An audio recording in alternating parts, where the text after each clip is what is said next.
Good morning, afternoon, and evening, wherever you are, and welcome to another NerdTube wrestling discussion. And I know it's weird. I don't usually talk about wrestling, but today we're talking about a wrestler that I used to look up to back in my heyday when I used to watch wrestling. I am, of course, joined by my Wrestlehead in arms, that don't work for me, brother. Yeah, let me tell you something, dude. You better do that introduction right next time because that introduction doesn't work for me, brother. But it's great to be here. And we are talking about CM Punk, and And you his know, bitch ass. yeah, is Triple H right or not? Is he in the right to say, hey, it's only all about you. You want change if it benefits you. You don't care about all these other people as long as it benefits you and what you get out of it. Is he right? Is he wrong? Let's get into it.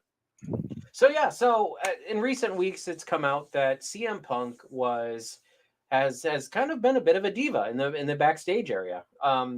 He threatened not to come to a certain TV tapings of AEW or live events. I don't know if they are live or not anymore. But yeah, so we were kind of just and I was sitting here thinking, I'm like, dude, like I used to look up to this guy. Like back in 2011, 2012, all the way back to 2008, I think is when he debuted in ECW on WWE, or 2009, something like that. 6. Six. Wow, God, it's been Mm-hmm. a long time. Yep. I thought this guy was a fantastic wrestler. I thought he was going to be the next like Shawn Michaels, or one. Well, I know I shouldn't say his name, but Chris Benoit, somebody with like a very good wrestler.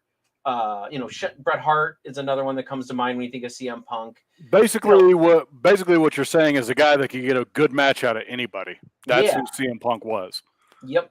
And Like he, so, and yeah. it seemed a lot like, um, uh oh, uh oh, Uh oh. uh oh. Well, let me tell you something, Oh, brother. You're late. What the hell was that? sorry, I fell asleep. I'm sorry. Well, I that had. doesn't work for us, brother. That doesn't work for I'm me, sorry, brother. sisters. It's all right. So I was just kind of just explaining, like, so they've been mentioning recently that CM Punk has really just kind of been a locker room drama queen. Like he's threatening not to show up. He's kind of pulling a Hulk Hogan from back in the 90s, really, with like WCW and Kevin Nash and all that. When you know his ego is getting too big, and that's what it sounds like.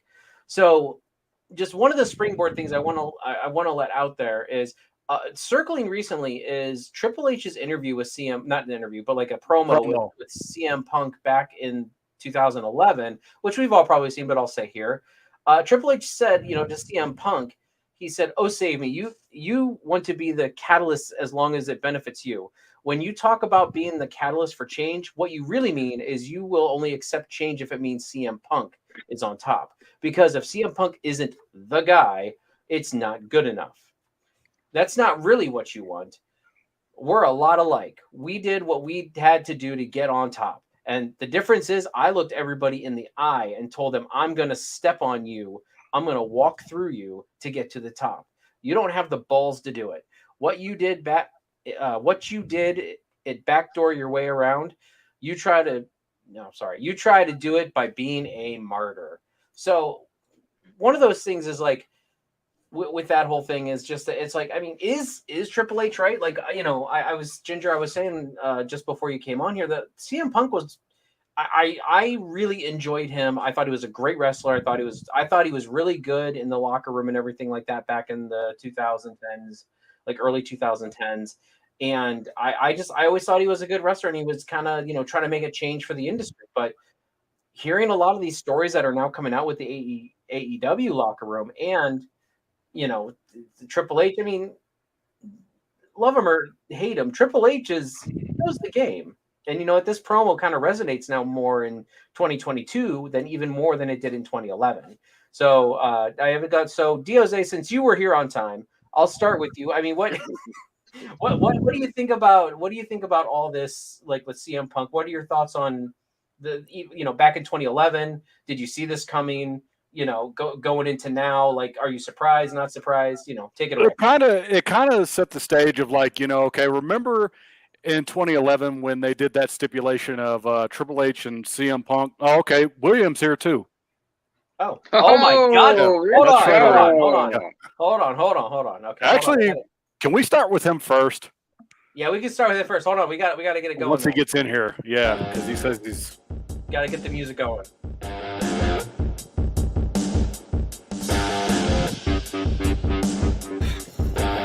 Live CM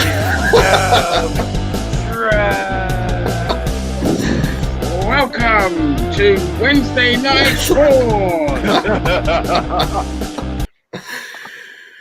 Evening, gents. Evening, mate. Yeah. So I was listening to what you guys were saying backstage. I would prefer if Jose could crack on with what he was his train of thought. If you go back to like 2011, like if we all remember the CM Punk Triple H storyline when Triple H basically flat out came out of retirement just to stop CM Punk, that was the start of CM Punk's like unhappiness in WWE, if I remember right. It was like a lot of things were going on at that time. CM Punk, his momentum got derailed by Triple H beating him, and then he beat Alberto Del Scumbag at Survivor Series 2011 for that 434-day title reign. And he was whining about like, oh, how come I don't get to main event? How come I don't get to do this? How come I don't get to do that? And then he proceeded to walk in 2014, and it was a problem then. And if I'm Tony Khan, I'm putting my foot down now before things start to become a problem. That's kind of my view with CM Punk. I'm like, I don't approve of his crybaby attitude. If he's having problems, he should try to work it out with Tony Khan. But if I'm Tony, I'm not trying to be one of the boys. I'm trying to be the boss, and I'm letting them know, hey, man, this shit's got to stop. I'm paying you, so you get paid to do. And that's my thought on it. Just really quick, T-Dot, Beast Mode, howdy. What up? I don't know who this cuck is, but he's talking about like he needs to do some jokes. And they said the Highlander. I don't know what he was saying that in regards to. He's also give me 1 second, boys. I'll be right back. All right. So, right. All right. I would actually say that in some respects, I do actually agree with CM Punk. Now, what I would say is that, do you recall the story of Steve Austin refusing to work with Mark Merrill? Yes. Yes, because obviously, well, for anyone who doesn't know, Mark Merrill's wife, Sable, powerbombed him on pay-per-view. And Merrill was meant to be working a program with Stone Cold Steve Austin in a series of house shows. And immediately, Austin picks up the phone to Vince McMahon and says, well, for me, brother. You know that program I was meant to be working with Merrill? Well, who am I working now? Because his wife just powerbombed him on TV. There was no way, he'd be having competitive matches with Stone Cold Steve Austin. So that's my thought on this whole situation with Punk, and in particular right now, Jon Moxley. Because if you saw those viral clips that were doing the rounds of his match with Effie, holy fuck, that was an embarrassment. I mean, did you see any of this, Cheeto? Nope. I read, as I said, I read a lot of the articles and stuff. I don't know. I said in the beginning, I don't know like the current wrestling state and everything like that. But my biggest thing was like, I'm like, CM Punk is a guy that I looked up to as a wrestling fan back in the early 2010s, and I was really and from what I'm hearing, as I said, you guys know the behind the scenes, and you guys know the others. So that's why I'm like, for me, this is really discouraging to hear this from CM Punk. Maybe he's acting like a diva, but well, remember he's come back with a lot of star power. The fact is, he came back after 7 years. He has come back with a lot of star power, and he obviously wants to protect that in some regards. Now, Moxley bleeds every single goddamn match to the point where it's not special anymore, which Punk referenced, when they were doing the promo with each other. The match with Effie, that would be, for me, if I was CM Punk, that would be the Mark Merrill moment where I say, okay, well, who am I working a program with now? Because Moxley, clips of him went viral doing the rounds where he was wrestling a match against a guy called Effie. He gets him in like a chokehold, and Effie puts his hands down his trunks and starts jacking off. And this is your interim AEW world champion. And he's having matches with guys like this. He's obsessed with having matches with Nick Gage. No, this is not somebody I would be wanting to work with. If I was a top star, and AEW has got a lot of money banking on CM Punk. They're banking on Punk's action figures selling out to break even in the toy market. They're banking on Punk probably putting over somebody like Wardlow or MJF at upcoming pay-per-view. So, I mean, I understand where he was coming from with Hangman Page too. I mean, Hangman Page went into business for himself when they'd had their first lot of promos together. Yeah, he kind of buried him. Yeah, Page was upset about the fact that, well, here's Punk coming in, a former WWE guy. He's coming in. He's automatically a more over star than Adam Page is. You know, everybody cares about CM Punk more than they care about Hangman Page. And all of a sudden, on top of that, Colt Cabana is no longer featured on TV. Well, who gave two shits about Colt Cabana? Let's be real. Who gave two shits about the Dark Order after Brody passed? Yeah, that's right. I said it. Who honestly said, I'm going to buy a ticket to AEW because I want to watch Colt Cabana? Yeah. Yeah, that's true.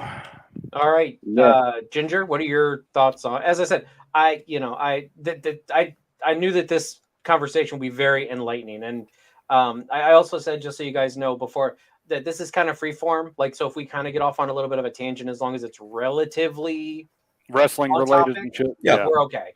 You know, so go ahead, Ginger. Yeah, I mean, look, I was always a huge fan of Punk. I was very, very aware of his ego, his self-centeredness. Like, if you watch many of his own interviews, he simply says, you know, at the end of the day, he's there to put himself first, and he doesn't get on with many other people. He's only got like a handful of friends, if that. If that. He's always been about CM Punk. Now, when he had his gripes, because again, for those that don't know, for a period of about 9 years, I stopped watching wrestling. Just when they botched the invasion, I was done. And like I popped in once or twice before that. But the summer of Punk brought me back. It was spectacular. And they botched it up because that's what WWE does. And CM Punk's whole run, like everything that WWE did, just would have built towards Punk's frustration with the industry. They kept derailing everyone to keep putting John Cena on top. And it became a joke. Even when like Zack Ryder became like one of the top guys, they latched John Cena onto him. It's something that kept happening. And, you know, at the end of the day, CM Punk just was like, I'm done. I'm gone. So, you know, he had enough. He left. Don't forget, the guy was ill. All right. He had, what did he have? Staph disease or whatever they call it. Staph infection and all this. And he was still wrestling in it. They would never let him main event WrestleMania. There's always like fucking Rock or somebody else there to kind of main event WrestleMania. And all this builds to somebody who's, Cat, seriously, stop with the attention. All right. You know, it builds on somebody's frustration, and with the ego that Punk has, you know, he goes into AEW, and then Hangman Page does a Triple H on him, because that's essentially what happened. He dropped him with a promo that essentially tried to bury him just because he's friends with Colt Cabana. Yeah. You know, and nobody's happy. But Colt Cabana is like the IWC love child, and every time I watch him, I'm like, what the fuck do people see in this guy? He doesn't take anything seriously. He flops around like an absolute tit. And I always thought Colt Cabana is more like a Santino Marella type. Like, he's a joke. Yeah, but Santino Marella I could watch because he was legit funny. Yeah, he was hilarious. Comedic timing was hunkometer. spectacular. Colt Cabana, he's just a twat. You know, I mean, Cabana's able to have good matches. I mean, I've seen him in ROH actually have some solid, serious matches with guys like Tommaso Ciampa. I've seen him have some solid matches in the NWA, but he goes back to comedy wrestling more often than not. And, this is it. You know, this is the problem. That's embarrassing to watch. And comedy has no place in wrestling. You damn kids. Yeah. Anyway. But, so then when we, obviously, you know, like I said, when we get to AEW, just the old Punk starts seeping out as well of, just not wanting. I think he just doesn't want to wrestle with John Moxley. He thinks he's a bit of a joke wrestler, and he is. Fucking Moxley. Moxley's like such a tryhard. Well, again, if you're the top guy, if you're the champion, do you honestly want to put your reputation on the line against a guy who is always cutting himself blatantly, and who has just gone viral for having a wrestling match where a guy was jacking off in it?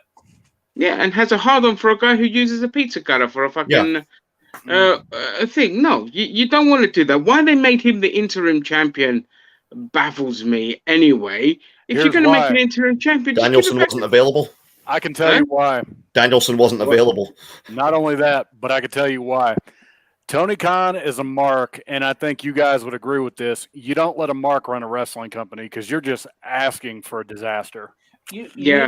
Well, okay, two things. You need to have a smart mark. I mean, you need to have somebody who understands. You can't just let your favorite wrestlers. Otherwise, then you're Vince McMahon just with talented people. Or Eric Bischoff, for that matter. People, but if we only let talented people be the top guys in wrestling, you'd never have The Rock, Stone Cold, because although they are talented on the mic, and Stone Cold might have, before his accident, might have been talented in the ring, but we would have never had, like, if we only had Bret Hart, Shawn Michaels, we wouldn't have. It would have wore out and stuff like that. It would have wore out quick too if you would have only had those. Like, you have to have guys like, and that's why I'm always a fan of balance. Like, you got to have guys like The Rock and Chris Jericho, and I know Jericho's good in the ring too. I know that, but like but some guys are better on the mic, some guys are better in the ring.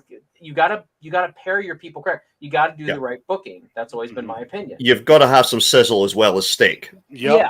And that's why I always thought like Shawn Michaels, Bret Hart was always a good pair. Shawn Michaels, Undertaker was a fantastic pair because Shawn Michaels and Undertaker could carry a match. But greatest match I've ever seen in my life. Back in the early days, Taker was not that great of a wrestler. You know what I mean? Like, he was he was a good performer, but he's that's why he was in the ring with people who could carry him. And it was more so in Undertaker's case, the character at that time as well. I was going to say it's more tied to his gimmick. Yeah, but that's like The Rock and Stone Cold and all that. It's like, what was Rock and Stone Cold matches? Punch, kick, stunner, punch, rock bottom. DDT, maybe. So, my original point I was getting back to, which now I kind of forget, is what the hell's an interim champion? Like, that's something new I've never heard of. Well, they've had this in other sports, boxing and mixed martial arts. It's if the champion for some reason can't compete, maybe he's suspension, maybe he's injured, they will then have, instead of having him forfeit the belt, they'll have the top two contenders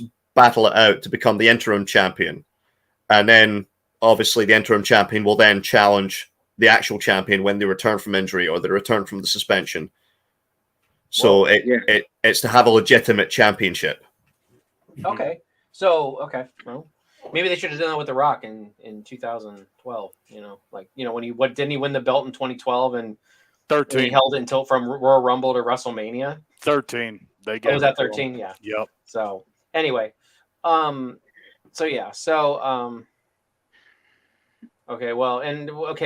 this Zamir person is back. He says, when I hear interim, I think of Punjab. Okay.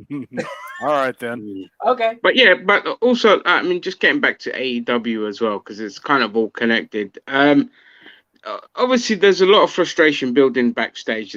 People are pissed off with the booking. They're not happy with the booking in general. Tony Khan is becoming more and more unhinged. Obviously, his $60 million a day coke habit is getting a little bit out of control. We should say allegedly on the coke habit. Allegedly, yes, to avoid any kind of legal wrangling. I was talking about Coca-Cola. And you never know if Don Stevens is watching. Yeah. But it's look. I likened it back to WCW's days, not end of days, just WCW's days, where it was just a bunch of divas like running everything. The inmates. And there was just no cohesion. The booking was all over the places. The matches were just chaotic, or stupid decisions were being made. And this is where AEW is at, and it's done it in record time. I was about to say, it seems like it's happened quick. And let me ask you Tony Khan needs to just not book. And if I'm them, if CM Punk is the one causing the trouble, might not be CM Punk causing trouble, though he's notorious for it.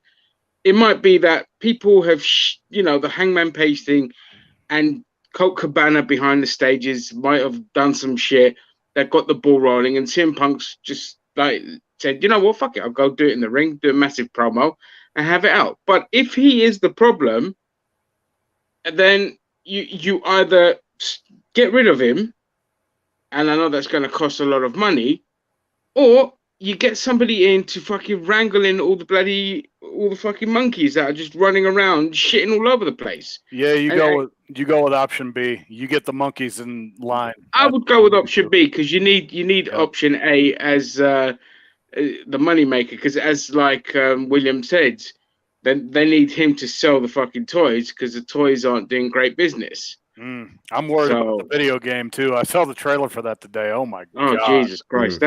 That's like giving Blizzard the fucking Warcraft, the whatever games they were good at, Warcraft, World of Warcraft.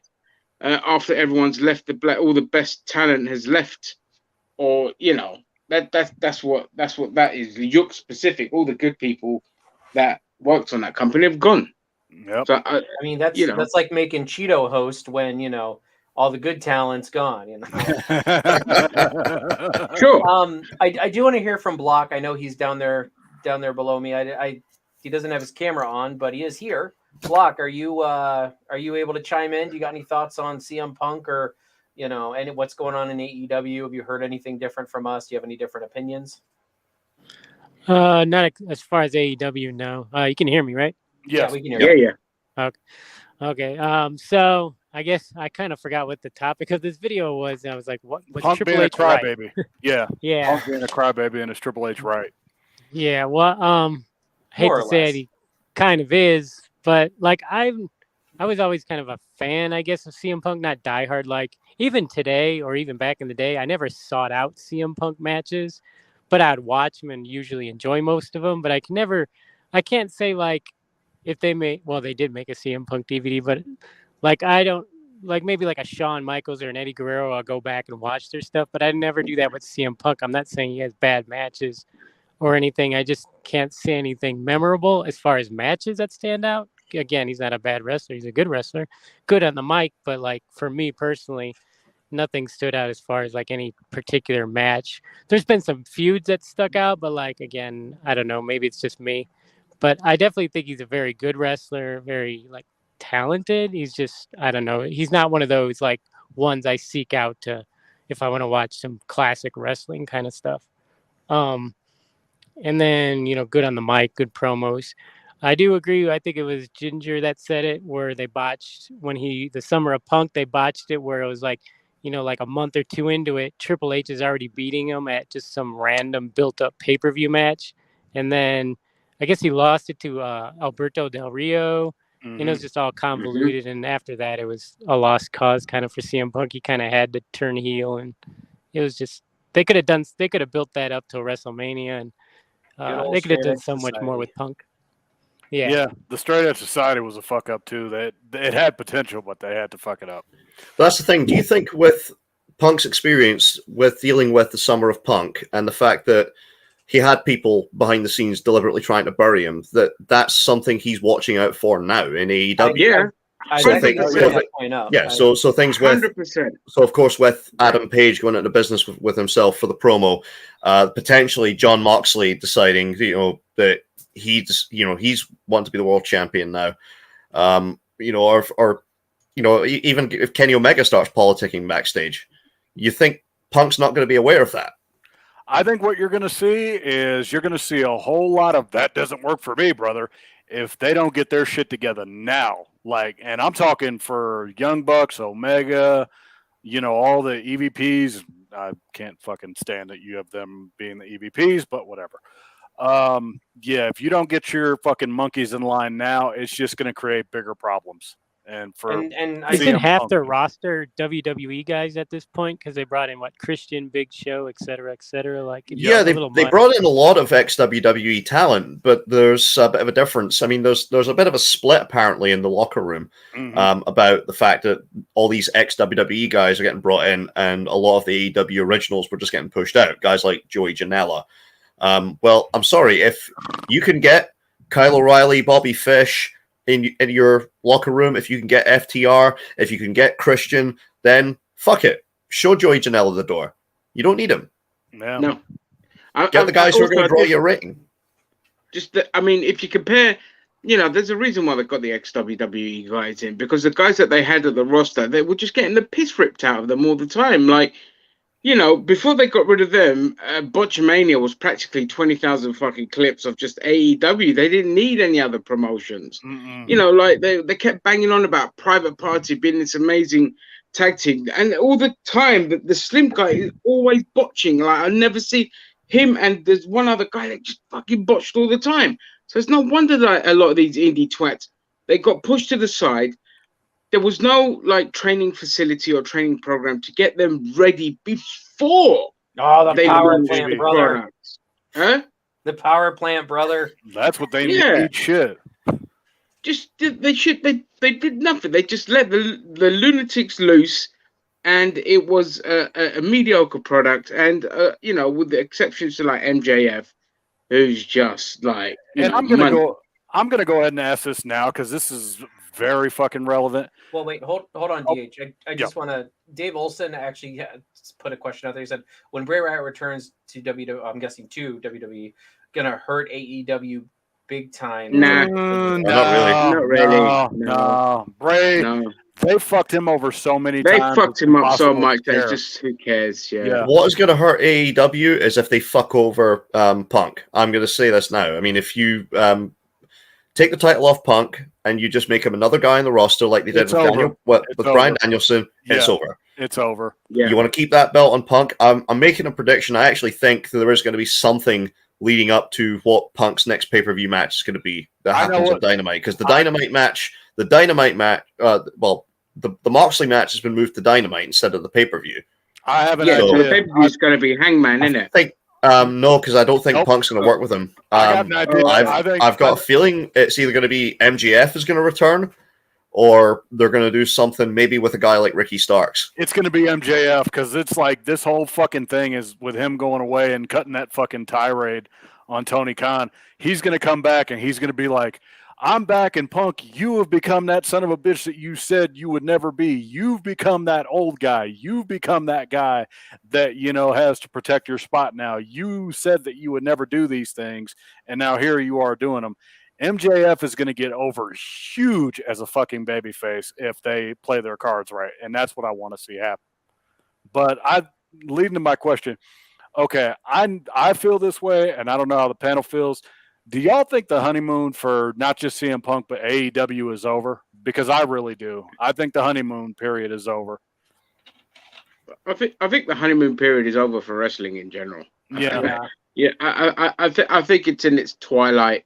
It's got at best another decade left before it just pisses off to like online only and obscure like indie events. It might still do well in the indie scene, but in terms of TV, it's going to fade out. It might stick around because it's cheap to kind of produce. Yeah. But we're the last kind of generation that are watching it. The youngsters don't give a shit. Yeah. Yeah. The youngsters don't care. They're not watching that. They're watching fucking TikTok and all this shit. All right. So the honeymoon period under 3 minutes. Say again. They're either that or they're gonna make all the wrestling matches under 3 minutes so they can all be on TikTok. Oh, you mean so we'll get a Vince Russo TNA show, in other words? Pretty much, basically, yeah. So they can fit in 6 hours of talking. No, and Crash TV. So yeah, I think it's Yeah, again, I agree. I think the honeymoon period for AEW has been long over. Well, I mean, let's be honest. The company has been around, 3 years now?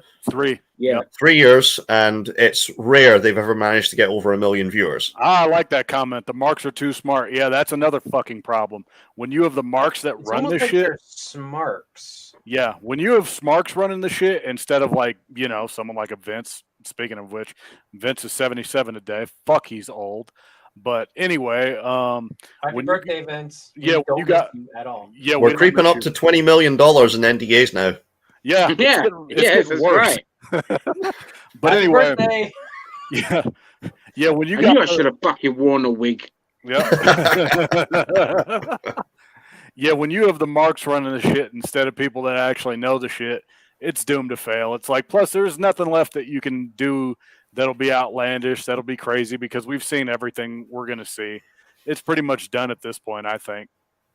It's got maybe another they threw absolutely everything too quick, too soon. They just, you know, they went all full on macho straight away, and you know, now you're just like, oh, okay, I get it. I'm gonna watch Moxley bleed. I'm gonna see 6,000 super kicks. They're gonna I'm say gonna shit see fucking Kenny Omega go Parkinson's mode and then botch. You know, it's just like. And then, Jericho's another one. He bleeds all the time. It's not worth anything. I mean, I don't know if you guys have watched Promo Joe on YouTube, but no. when Promo Joe, he does like little like Botchamania style clips. And one of the things that he's always got on there, seemingly, is a clip of Jericho being caught on camera blading. And it just plays it just goes slicey. And how fucking old is Chris Jericho now? Like, Jesus Christ, isn't that guy like almost 60? Like, up there, upperish 50s. Yeah. Good Lord. Yeah. He just looking like somebody's auntie now, so he needs to fucking. He needs to retire. And if you want to get a fantastic view of what an absolute deluded twat he is, go Google True Geordie Chris Jericho. What a cringe fest that podcast was. My God.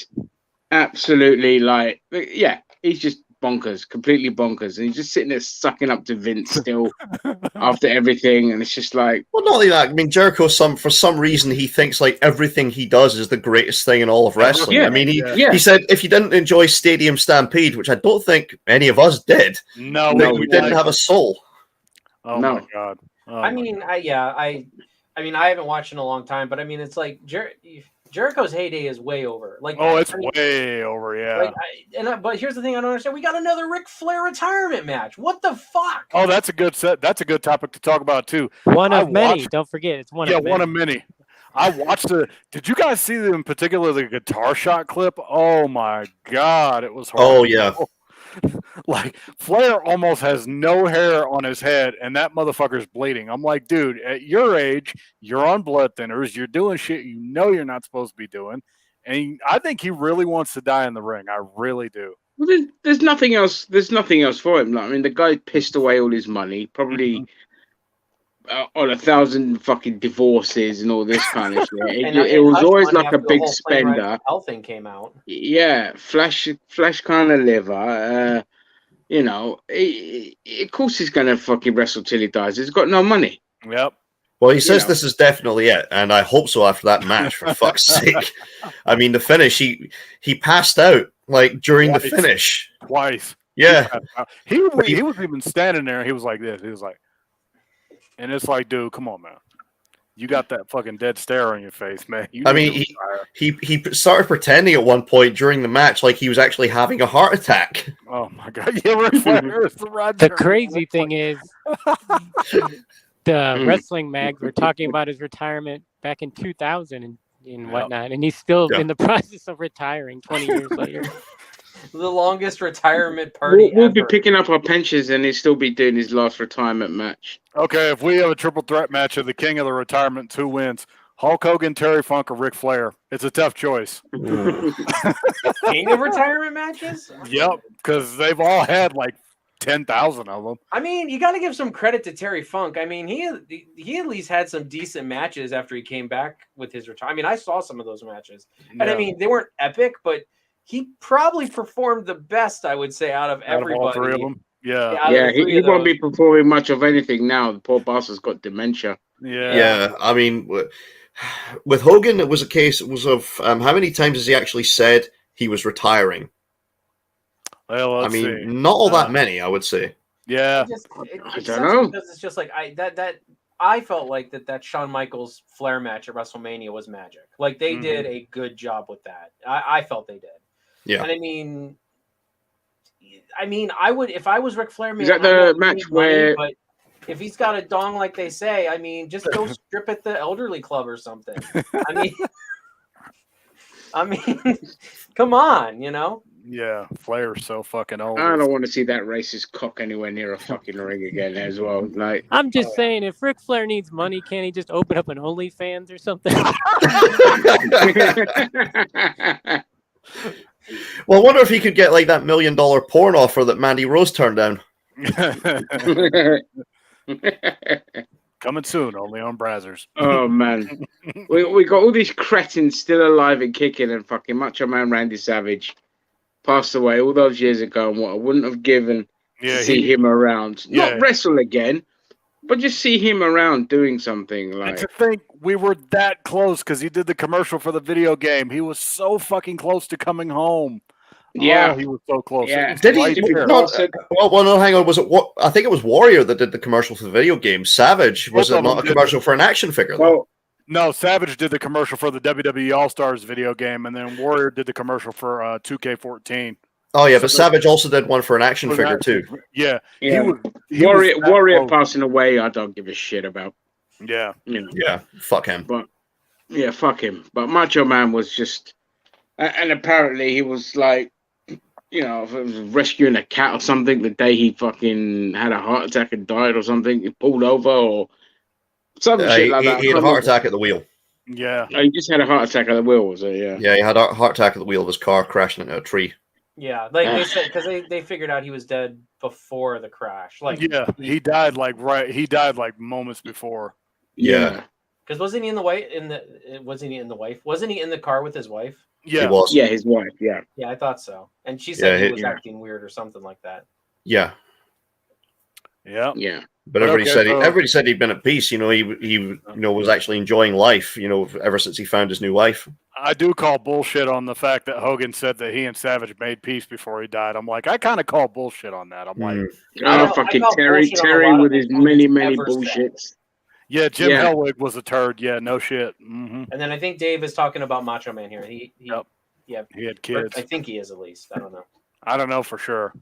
Well, that came over while we were talking about Macho Man. But anyway, okay. So I mean, anything else? I mean, I know we kind of transitioned to like the retirement matches and shit like that. Anything else going on like crazy in the world of wrestling or? Well, we're almost up to $20 million in NDAs for Vince, and it's going to get worse. So yeah, it's a good thing that he's gone.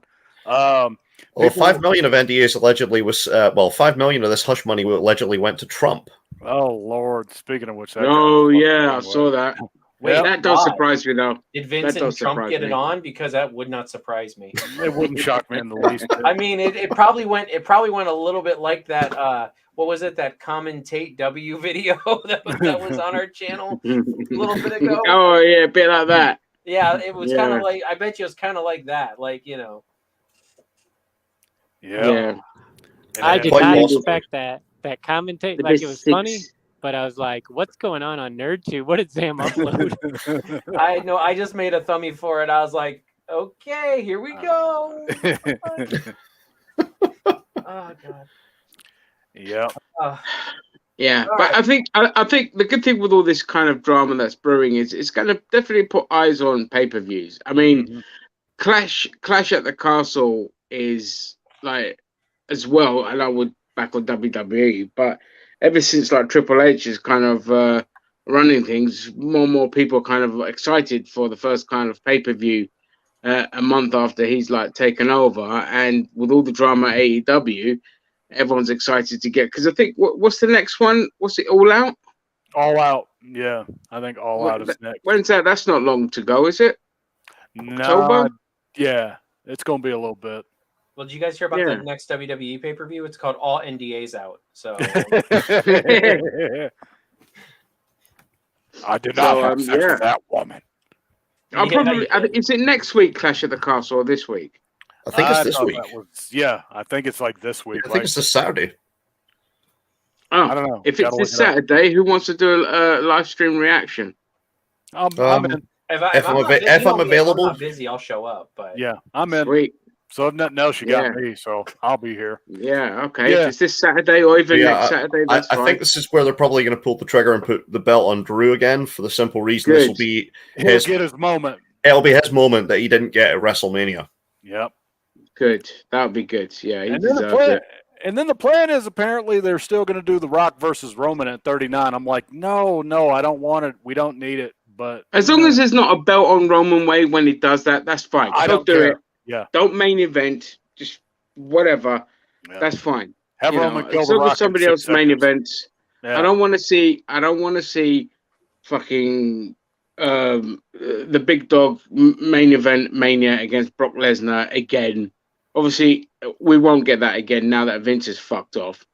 But there is good news, though. Speaking of part-timers, Triple H is like, yeah, no, I'm not going to have part-timers in WWE as much. Thank God. This is one of those things I'm like, okay, good. So if we don't get another Goldberg match, finally, it's about fucking time. My God, that would be fantastic. No more Goldberg. Yeah. Brock Lesnar is fine. Like I've enjoyed him this time round more than like his earlier stuff because he's just got that I don't give a fuck attitude. And that, but I don't want to see him fight Roman Reigns again. Yeah, I'm done with that. No, I think the next big feud will be for the Saudi show, and it'll be the Bloodline against the Hart Foundation. Yeah, wouldn't be surprised because we did bring back Yokozuna, or we exactly.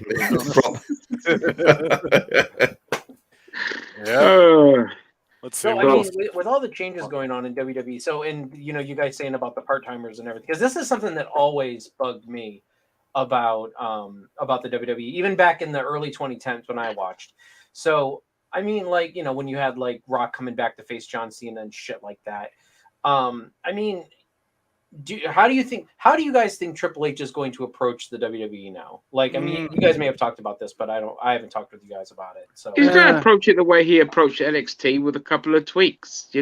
He said he openly said that the marks have to get used to that things are going to change, and things are going to change in a different way. Don't expect the kind of stuff you were used to. And because the industry needs to change. I think you posted it, Jose, or you commented on that. I said something. I forgot what it was I said. Yeah. I think I said Triple H, he might be able to change shit, but here's the thing. In America, once football's back, they don't get those viewers back, and this trend is going to continue. So I'm kind of like, yeah, okay. And here's the thing. My question is, I posted this earlier on Twitter. I said, why is 2 million viewers now an accomplishment? Like, that's genuinely what I want to know.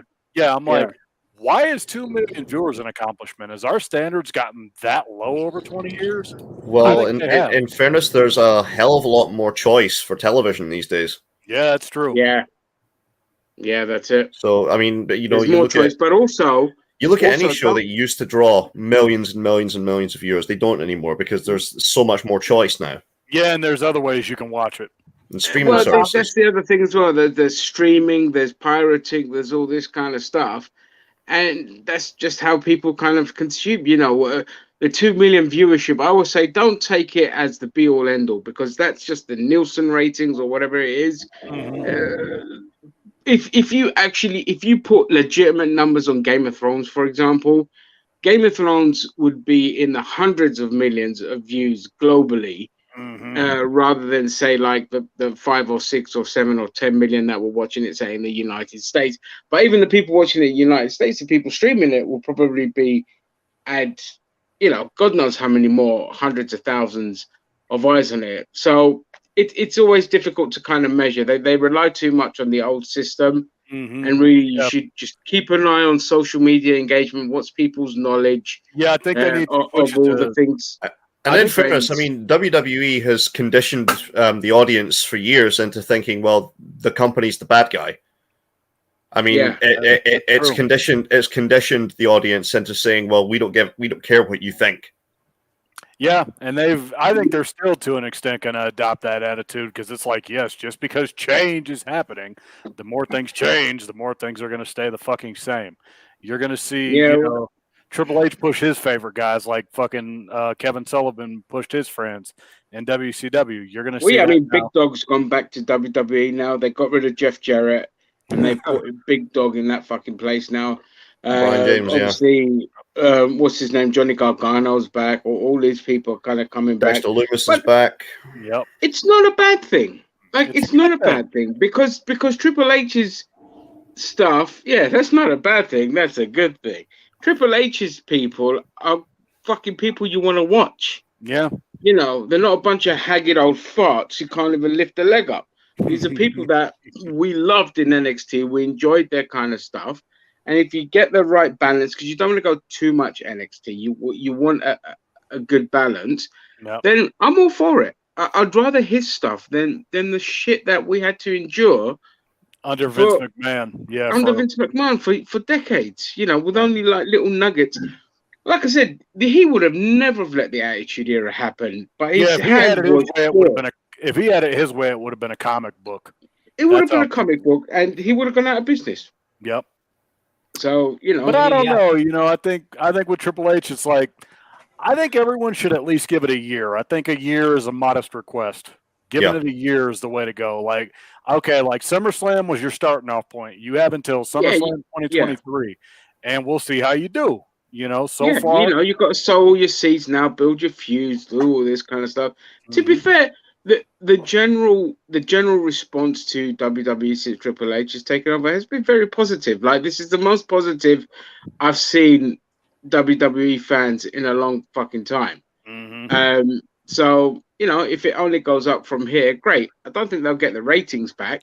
No, they're not going to get the quality that they had 25 years ago. As long as people are satisfied with the program, then, you know, fuck it. Yeah. What I'm going to be more interested to see is who jumps ship from AEW in the next couple of years. Oh, yeah, because Triple H is in charge. Yeah, I can already predict Adam Cole will go back. That's going to be a given. He will go back. I don't know if he's going to be valuable enough to go back this time. I think they probably would take back Kyle O'Reilly. Yeah, they would probably take back Aleister Black. But I'm not entirely sure they would take Adam Cole. The one that's going to Tony Khan's already said he's going to be enforcing those contracts. The one that's going to hurt is MJF because they will lose MJF. That one's going to hurt. Well, see, now if MJF goes to WWE with Triple H, and now you want to see it because he's not going to get hopefully buried in the same way that you know it was going to happen with Vince. He was going to get completely cut. I suppose it depends on what Tony Khan's given him to stay. The world title within the next couple months is going to be that's what I think will be telling. If like the world title and a big raise, I would say. Yeah, it needs to happen. If MJF doesn't win it by 2022, then I'd be a little worried. But I think he's going to win it within the next couple months, and that'll be. That's who I'd put in. That's who Punk should be putting over. Yeah, I agree. That's who Punk should be putting over. Is give it to MJF, and otherwise you're going to lose a massive talent. You know. Yeah. All right. Just I'm going to go through a couple comments here. I had this one up here a little bit ago, but it's some Red Comment Man. Welcome to the chat. Do you think MJF will return tonight? Yes, possibly. Yes, okay. He. If not, he needs to be. Go ahead. Yeah, Yoko did die. Yoko did die. We were taking the piss out of the fact that when they held the first show in Saudi Arabia, the greatest Royal Rumble, the Saudis didn't know he was dead. So they wanted Yokozuna, they wanted the Ultimate Warrior.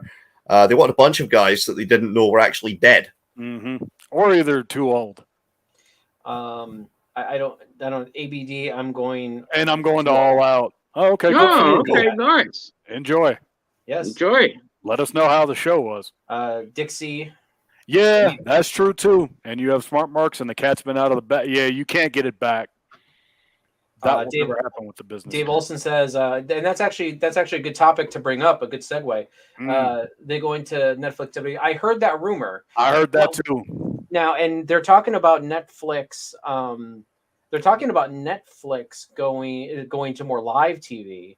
Like, what do we think about that? Like, do you think that Netflix is a good platform for wrestling nowadays? I'm on the fence about it just because I don't know current wrestling platform, but it depends on if it's live or not. You know, like.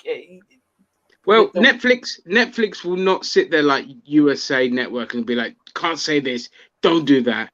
Stop Netflix that. is going to let That's them have naughty. more leeway. Yeah. Netflix would just be like, hey, if you want to whip your dick out and swing it around like a fucking helicopter, then go ahead. Ric Flair's coming out of retirement, baby. Yeah, woo! I think if it does go to Netflix, that's great. It's better than NBC fucking buying it. It's better than Amazon buying it, because with Amazon, as though Amazon is also like carte blanche, with Amazon, you're not going to get the same amount of eyes on it. And with Disney, fucking forget it. No. Disney will be like, you can't do nothing. If they go to Disney, what they're going to do, we're going to have it where you go from the rampway to the ring and no hitting or anything, and that's how it will go. Yeah, you just got to do this. Yeah. Pillow fight. Dance. You know, I mean, if they didn't even have the balls to put She-Hulk's origins with just dealing with gangsters, they're not going to fucking take wrestling on. So going to Netflix, I'm all for it. You'll get a lot of eyes on it as well. Wait, what? Wait a minute. Netflix is going to $24 a month while you could go to Hulu fucking Netflix.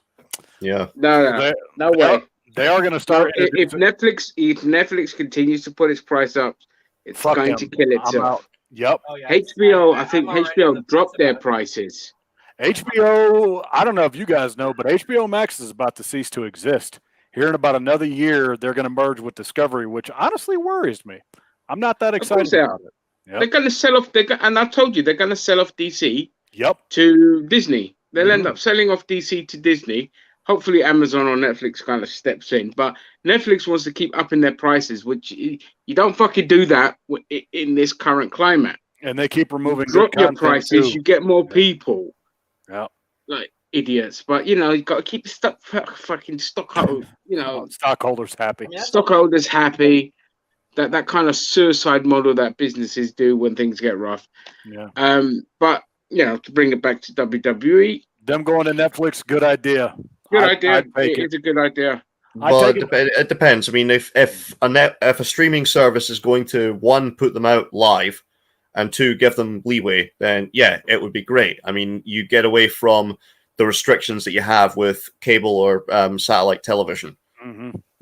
Yeah, you can embrace the TV 14 thing, which I think is going to happen, because at this point it's pretty much a ratings ploy. Like, yo, we gotta fucking do something. We got to get our shit together, because we're getting our asses kicked here, people. Well, and here's the other thing: you can have with the streaming service, you can have your junior division, which would be like an NXT.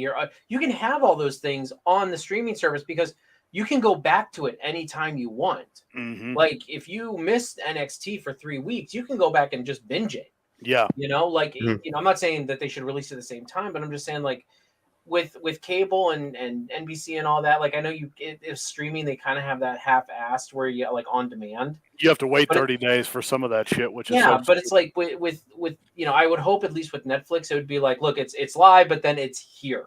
Mm-hmm. Like you can watch it the next day. Like and fast forward and rewind and all that.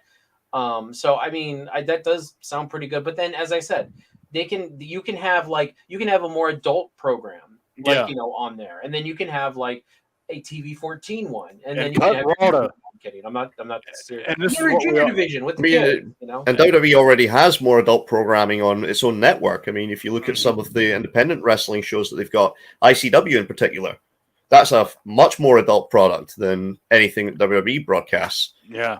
And also, okay, if they're going to do this, cut Raw to fucking 2 hours.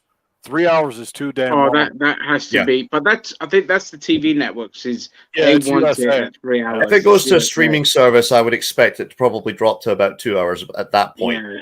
Maybe even an hour and a half. And HBO Max is free if you have DirecTV. Dude, fuck DirecTV. Fuck all the cable and satellite services for that matter. Thank you for subbing, by the way. Yeah, awesome. Thank you so much for the sub. We appreciate it. Yeah, thanks for it, man. Yeah, but fuck DirecTV, fuck Comcast, all that crap. They all suck. It doesn't matter which company you have. They're all garbage, and they just want to squeeze you for every dollar you have. Well, and that's why they lost in the end, and AT&T ended up going to billions in debt, and that's why they sold off Warner Brothers in what is going down as the worst acquisition in history. I'm confused by it. They acquire it, and they cut everything, and then they say they have plans, and then they cut those plans, and then it's just like, okay. Just sell fucking Warner Brothers then if you don't want it, or sell DC if you don't fucking want it. You know, make up your bloody mind. I know. Is this worse than the AOL Time Warner merger? Yeah, I was going to say that too. Yes, because it's just cutting everything. You know, literally everything is just getting cut. Especially all the DC stuff, they're just cutting it left, right, and center. It's just like, I mean, they're cutting Young Justice. They're cutting. Well, there's no plans for Young Justice, and because for me that's a big blow. And it's just like, I'm sure after the reception Harley Quinn season 3 has been getting, they're cut. Like their animated division is getting cut. Like the animated division's about to get butchered. Bruce Timm has to shop his Batman elsewhere now because they cut that as well. It's just, you know, they're going to have Game of Thrones and Game of Thrones spin-offs, and that's about it. Yeah. And then the next thing, the only Batman you'll get is him and Robin going fucking extreme fishing or something shit like that. You know, Robin, get out that's Discovery. Fishing rod, your bat rod. Yeah, once they go to Discovery, it's going to be like, oh man, Batman has to help this 600-pound person lose weight. Like that's going to be his biggest fucking challenge that he'll go through. And he's going to do it while restoring a rusty old Batmobile. Yeah, Batman on Deadliest Catch with the Bat Shark repellent. Batman's like, Penguin, you've really let yourself go, you old chum. Mm-hmm. Yeah. And then Robin will be on 90 Day Fiance and shit. He'll be like, I found the love of my life, and she just totally emasculates him just like Batman used to do. Guys, Warner Brothers, hire us. I mean, we can save your product, right? Exactly. Yeah, exactly. Oh my God. All right. Any other things? I mean, we're coming up on an hour. Any other things you guys want to bring up or talk about wrestling wise? No, other than MJF coming back possibly tonight, I think that's about it. There's not much to say. The video game, get your shit together, guys. The shit looks awful. So, yeah, fix that shit. Well, I think if you have ATT, you get free to DC is such a mess now. So, yes, I agree with that last part. I'm not sure what you meant about the first part. And HBO? Batman versus Crocodile Hunter, the anime. Yes, give it to us. Bring it on. See, we got this. Right? Yeah. Red Common Man, you are now on the creative list. Yeah. Yeah, they can hire that man. Contributor. Here we go. Okay. Well, I mean, I'm good. Huh? No, I'm done. Yeah. Okay. Yeah. Got nothing else to say. Thank you very much for joining me with this. As I said, I just kind of I wanted to talk a little originally about CM Punk just because he was a wrestler I looked up to back when I watched wrestling more hardcore back in the early 2010s. It's a bit sad to hear all this stuff coming up, but actually, as I knew getting together with you guys, you know, you guys kind of brought some issues to light and some backstage stuff that I didn't know. So it's like this is kind of the stuff people need to know. You know, we'll just wait to see if that doesn't work for me, brother takes effect, which it fucking will. Yeah. So as usual, you guys are wonderful. You guys are awesome wrestlers. Yes, we are. Yes, you are. Everybody out there in YouTube land, if you can, please consider giving this video a like, leaving a comment on what you thought of all this jibber jabber we were talking about. Is CM Punk... thanks for everyone that contributed in the comments as well. That's always massively appreciated because it keeps the stream going as well. Yeah, absolutely. Everybody who came in the chat and talked for a while, even that Zamir I don't know who the hell that is. I don't know who he is, but we should get rid of him. Yeah, ban ISIS or something. I don't know. Yeah. Ban his Facebook too. Mm-hmm. Yeah. Oh wait, no, I'm sorry. That's a guy named Ginger, I think his name is. Yeah, I don't know. That's me that gets banned on Facebook all the time. But yeah, you and Andrew Tate. If you're watching Rewind, please consider subscribing to NerdTube. We do these every so often, and we appreciate the support. We appreciate all you guys. We got to plug some stuff before we go. Okay, Ginger, have you played Saints Row yet? Because we got to plug that. Oh, shit. I have. I pirated it. I'm happy to say I pirated it earlier today, and I played about an hour of it, and fuck me, it's awful. So yeah, me and you will do a video about that. That's going to come out. We'll do that for Saturday if nobody's got anything else planned to come out. We got tons of stuff on the docket, but we will find room to fit it in that anus of release. Either that or Friday, whatever you don't have, any day you don't have something. I'm happy to even if sing that game. The biggest praises ever Yeah, even if we tape it and you guys delay it the next week, I'm good with that too. So we'll figure something out. All right. Yep. All right. Yeah. So But like and everybody, we will subscribe, catch you people. everyone, we will catch you in the next one. Bye, guys. Bye. Thank you. Good night.